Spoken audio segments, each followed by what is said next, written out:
Hello Cancer, welcome back to my channel. If you're a returning subscriber, thank you for coming back.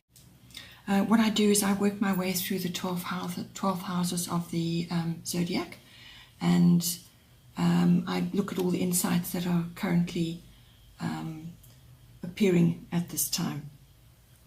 In the first house we have the Grand Trine card, which is blessings. So the first house is all about your influence in the world, what you project, your outer persona, how you're making your way in the world, and stepping out. Basically, it also covers your body and your appearance, how you look, and how you project yourself to others, and how you're perceived by others. So with this card appearing in there, it's actually a very nice, very good aspect to have. It's bringing a lot of free flow and a lot of energy to you, so you will be projecting yourself outward very well, and you'll be coming across in a very harmonious and positive manner. Things will just flow. The way you use your body language, how you are, and people are going to respond very well to that. And you might just find that you feel good, you look good, and there's a lot of flow and a lot of harmony there. It's actually a very powerful element to have when you've got Grand Trine. It brings a really powerful influence to you. So just make sure that you're harnessing those feelings of power and influence, and work with your body, go with the flow, look after yourself. The only negative of this really is that you can sometimes be complacent. So where you are projecting yourself outwards in the world, don't let opportunities pass you by because you think, oh well, I'm doing well at the moment, I don't need to necessarily go after that. That's the only thing. It can make you a little bit complacent and a little bit, not lazy, but sort of sitting back, thinking, well, I've got so many things going on, it's all good, I'm just going to cut back a bit. You still need to get out there, you still need to project yourself and make things happen, and that Grand Trine is going to help you tremendously with that. In the second house you have Gemini.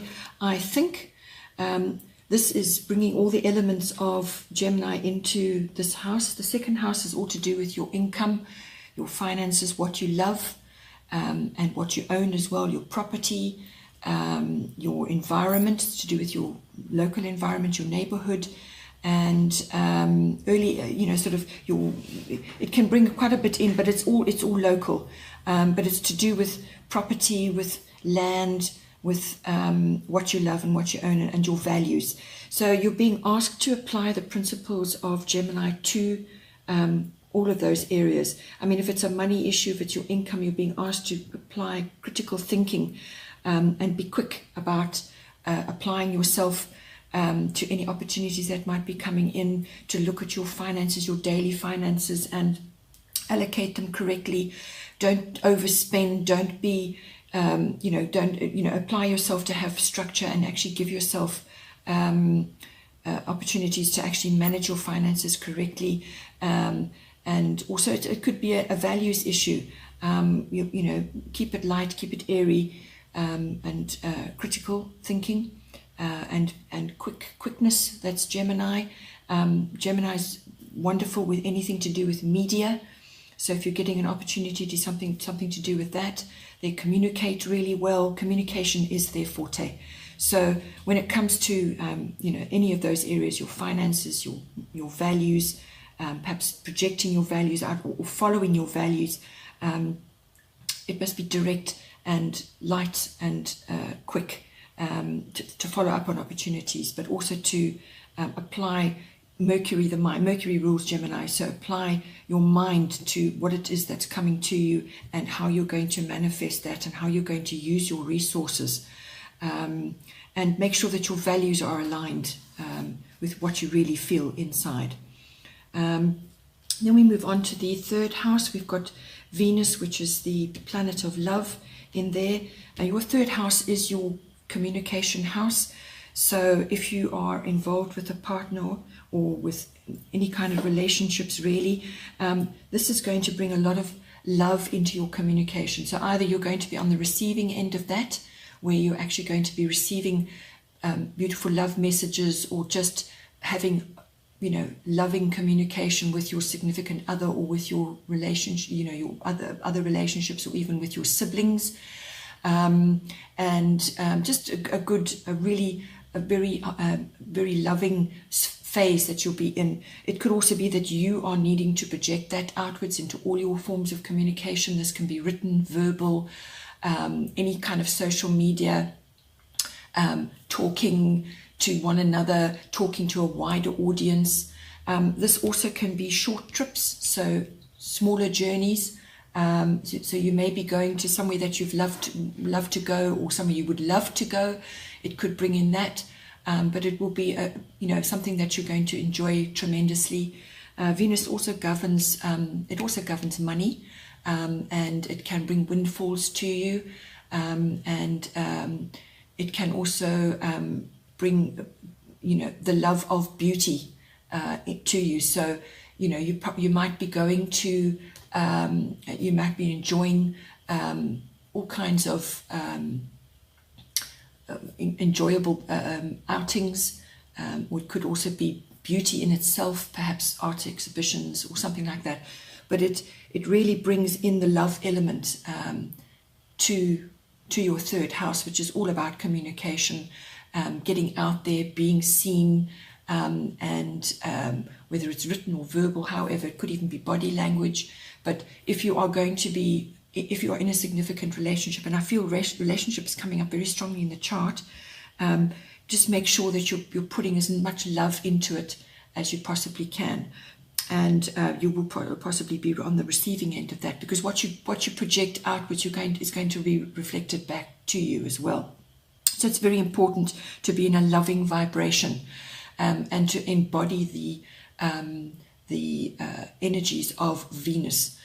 Venus is beautiful, love, the love of beautiful things, and also, money. You might even receive a windfall via this house. This house also covers contracts, legal contracts, any form of written communication. So just make sure that you're embodying the best concepts and the best energies of Venus. Then in your fourth house we have Sun and Spirit, and this is a very nice, very warm, very energetic aspect to be having in your fourth house. Your fourth house is all to do with your home, and also your family and your roots and your foundation. So there's going to be warmth, and you're going to be putting your essence into your home. So if you're going to be changing things around, just harness all your fieriness into that, and make sure it reflects how you feel internally, your spirit, your typical Aries nature. But it's a lovely, very happy element. The Sun is a very warm, very light generating card, element to have in that house. So there's going to be warmth, there's going to be growth, and you're going to be feeling good in that particular sphere of your life. And if you are changing something, then make sure you're bringing your spirit into it to actually liven things up, to actually lift the energies in your home. And if you're changing home, it's a very good element to have. If you're looking at a new home, make sure that you're going for a sunny, bright home, something that's going to bring you happiness, and where you're going to feel good. Your spirit must feel nurtured where you live, and so it must be your castle. And this is a very good aspect to be having in that. Then in the fifth house we have Mercury retrograde, which is the card of reinvention, and this is when Mercury goes retrograde, it appears to be going backwards in the sky. And so what it actually embodies really in the end is to relook at everything that this house is bringing up for you. So the fifth house is always to do with creativity, love affairs, children. It's all forms of recreation, sport, and gambling, if that's an enjoyable thing for you. But it's a very it's a very outgoing card, and with Mercury retrograde and reinvention in there, basically in one of those areas you're going to need to reinvent yourself. So whether it's in your creative side, you need to re-look at what you have been doing. What worked for you before may not work now. You need to actually look at it and repackage it, reformulate it, come up with new ways to express yourself.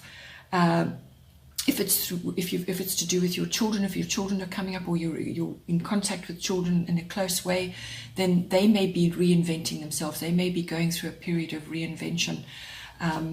And if it's to do with a love affair, again, I feel there is a relationship which is very strongly focused in your chart. It's appearing in your third house, which is your relationship house. It's appearing elsewhere, and it's coming up in your house of love affairs as well.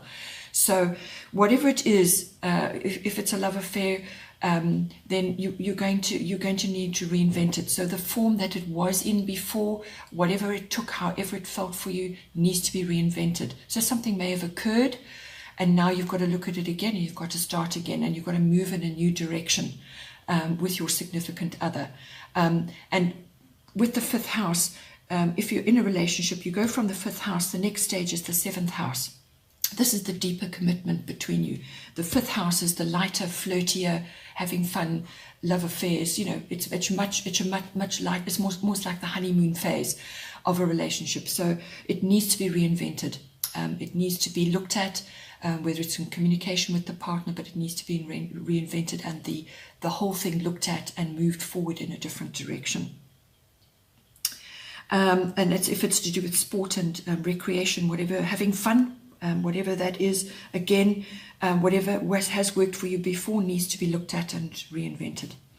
Then we've got the sixth house, which is got Virgo, I analyze in it, and this is all to do with work, projects that you're working on, your routines, your colleagues, and your workplace. It's also to do with health, and it's also to do with pets.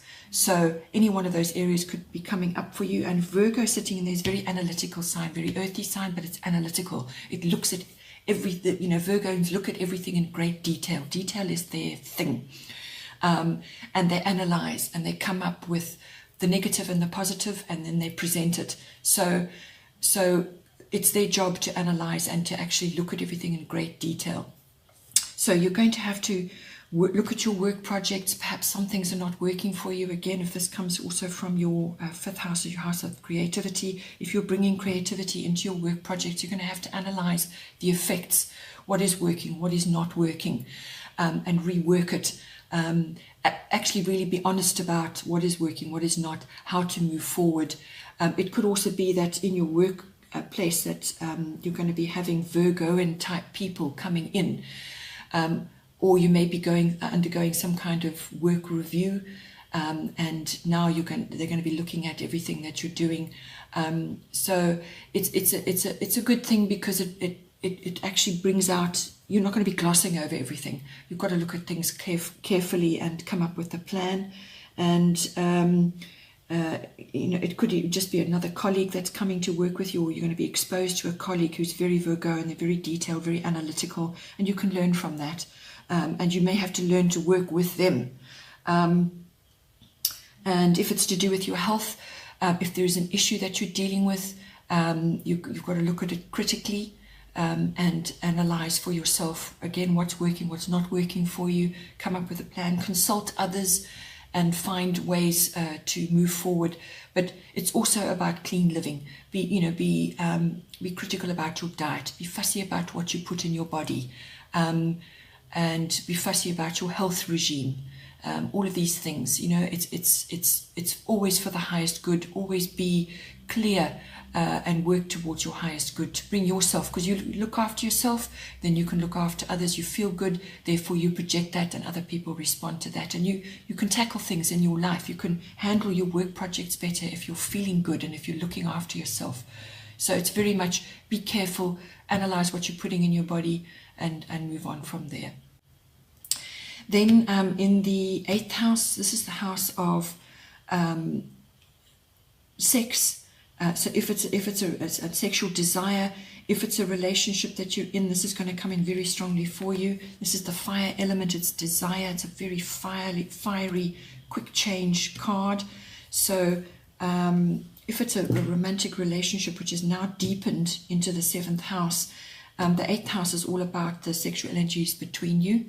Very fiery, lots of changes, perhaps going in a completely different direction altogether. There's change of foot, but it comes from reinvention, feeling yourself deeply, and then moving forward in a new direction with your partner. So this house covers sexual energies between committed partners. It also covers death and rebirth. So we're bringing in the reinvention element again, the feeling element of the 7th house, and then this 8th house. So whatever relationship you were in, the aspects of it have changed. So you've come through something, and you're now in a different landscape altogether. Whether that your partner is leading, or you're leading, or you're doing it as a conjunct, the things will be different. But there's a lot of sexual energy, a lot of fiery, a lot of passion energy there. And just don't go off the deep end and lose track of yourself in that and get carried away. Harness the energies of that, enjoy it, and put those energies to good use. This house also covers, as I said, reinvention from a point of view where something died and something new is coming out. This can also be to do with just yourself in general, embarking on a new path. It could also cover, the house also covers big finance, like insurance, taxes, legacies, inheritances, and other people's money. So if you're managing other people's money, there's a lot of desire and a lot of energy going into that. Just make sure you're steering it correctly, not getting carried away. And there could be some quick changes going on there, maybe investments, something surges and changes everything overnight. So just make sure that you're harnessing the best parts of that. It's a fiery element, lots of action, lots of movement, lots of passion, lots of energy. And also putting, if it's to do with big finance, make sure that you're redirecting that fiery element correctly. And not doing impulsive things and going off the deep end. Make sure that you're channeling those monies correctly. And also, because if you're dealing with money on behalf of others, it's very important always to be in your integrity and to be managing things on their behalf in the highest and best possible way. It could also be bringing in a lump sum or some kind of inheritance or some kind of money which is going to shift things for you as well. But I feel it could be to do with a lot with a relationship currently that you're in, because it's showing up in several aspects of your life, so bringing a lot of passion in there.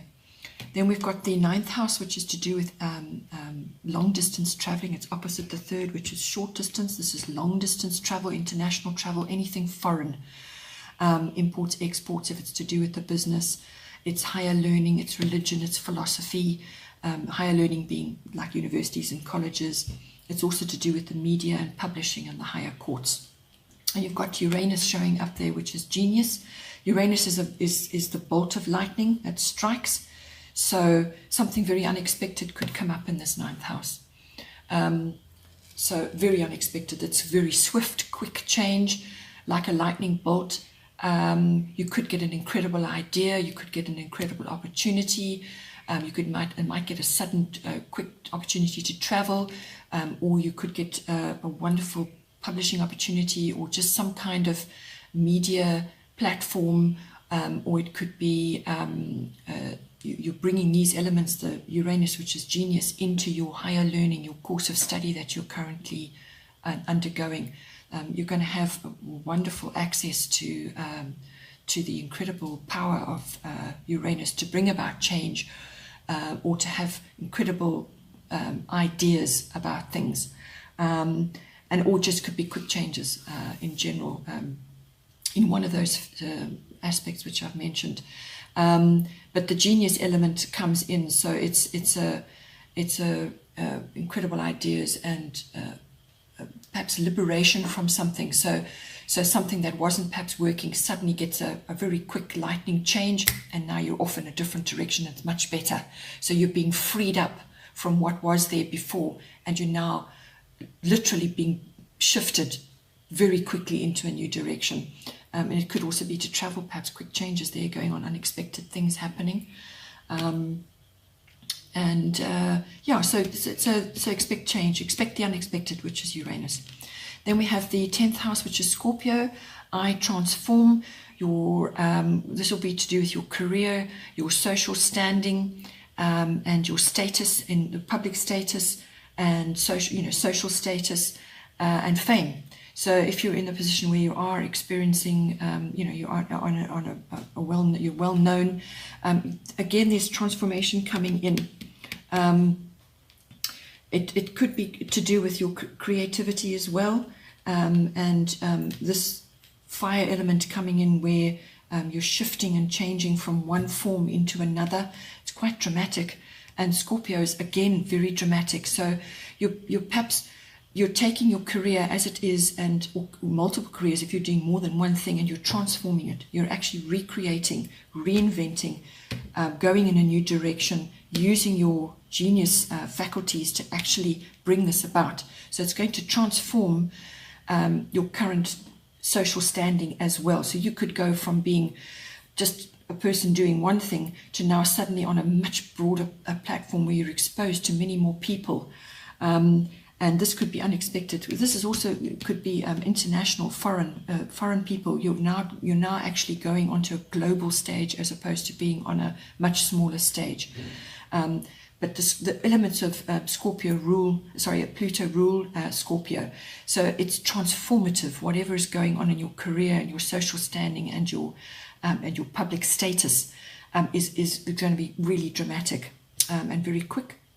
Possibly as well, taking all these other elements. It may have been brewing for a long time. It might have been something you've been working on for a long time, but you've never actually put it in the spotlight. Now it's in the spotlight, and you're going to be exposing yourself to a much more international platform and changing your direction and using your reinvention abilities.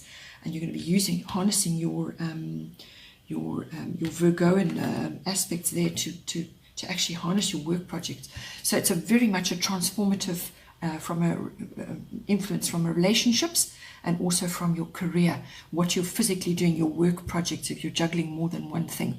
So you actually need to apply those transformative abilities to this whole platform.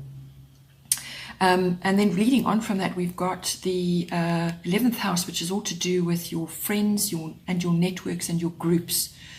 So you've got Black Moon Lilith, which covers mystery and transformation as well. So it's coming up. Transformation is coming up literally on your, in your relationships and in your careers and your work projects. Your Black Moon Lilith is something that has perhaps been hidden before is now coming to light. So it could be to do with a friend. There could be a bit of bitchiness going on there, a bit of revenge, a bit of dark feminine coming in where things are moving under the surface that you're not fully aware of, and then suddenly it comes to light. Or it could just be that your networks that you're part of are undergoing a transformation, and things may not have been clear before, and now suddenly the fog is starting to lift a little bit, especially with Scorpio sitting in your 10th house as well. It could just be your networks which are connected to your career is now becoming clearer. You're now actually you're now going to see things.